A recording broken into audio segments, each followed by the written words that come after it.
IPS ఉదయ Krishna Reddy bail పిటిషన్పై ఆయన తరపు న్యాయవాది కోర్టులో బలమైన వాదనలు వినిపించారు. కస్టడీ పేరుతో ఉదయను పోలీసులు టార్గెట్ చేస్తున్నారని, ఎన్కౌంటర్ చేసే ప్రమాదం ఉందంటూ జడ్జికి వివరించారు. కోర్టు ఉత్తర్వుల ప్రకారం అత్తాపూర్ పోలీస్ స్టేషన్లో విచారించాల్సింది పోయి రాత్రి 10 గంటలకు సికింద్రాబాద్ టాస్క్ ఫోర్స్ ఆఫీసుకు ఎందుకు తీసుకెళ్లారని ప్రశ్నించారు. బాధితురాలి గదిలో నెయిల్ కట్టర్ దొరికితే కత్తిగా చూపి హత్యాయత్నం కేసు పెట్టారు. అలాగే బిఎన్ఎస్ఎస్ సెక్షన్ 72కి విరుద్ధంగా బాధితురాలి పేరును ఎఫ్ఐఆర్లో ప్రస్తావించారని తెలిపారు. నిబంధనలకు విరుద్ధంగా వ్యవహరించినందున ఉదయ్కు బెయిల్ మంజూరు చేయాలని కోరారు.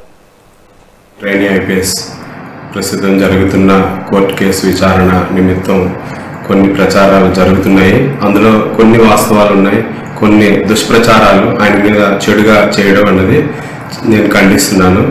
మీడియా మిత్రులకి కొన్ని దుష్ప్రచార వార్తలని కొంతమంది ఇంటెన్షనల్గా తప్పుడు ప్రచారాలు ఇస్తూ వారి చేత తప్పుడు కథనాలను రాయిపిస్తూ ఈ ఇమేజ్ని సోషల్గా డ్యామేజ్ చేయడానికి, నెక్స్ట్ ఎవరైతే ఒక ఇన్నోసెంట్ ఉమెన్ ఉన్నారో ఆవిడ కంప్లైంట్ ఏదో చిన్న కంప్లైంట్ ఇస్తే ఆ చిన్న కంప్లైంట్ని కాస్త చాలా పెద్దది చేయడం జరిగింది.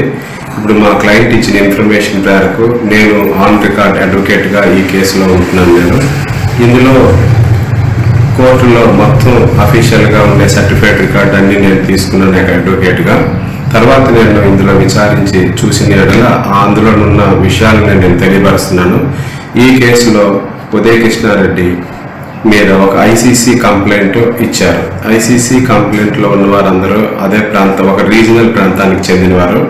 వాళ్ళు కూడా దీన్ని సమయస్ఫూర్తితో ఎందుకు మీరిద్దరు ఒకరికొకరు పరిచయం ఉన్న వాళ్ళే, మీరిద్దరి మధ్యన ఎందుకు కూడా మీరే సెటిల్ చేసుకోండి అని చెప్పి పంపించి నివారించారు.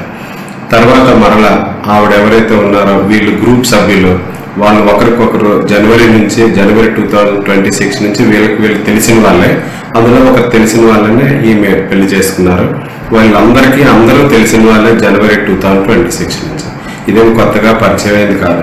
ఎప్పుడైతే వీళ్ళు జూన్ 2025 నుంచి పరిచయం ఉందో అది ఏప్రిల్లో బ్రేక్ అయ్యి ఇంకా ఆవిడకి ఎంగేజ్మెంట్ అయ్యి ఇంకా ఈ తదుపరి విచారణలో ఏమైందంటే ఉదయ కృష్ణారెడ్డి గారు నేను ఇంకా ఈ ట్రైనింగ్లో నేను కంటిన్యూ కాను, నేను ఎక్స్ట్రాడినరీ లీవ్ని అప్లై చేసుకుంటా, నేను బయటికి వెళ్ళిపోతాను, నాకు ఇక్కడ ఉండబుద్ధి కావటం లేదు,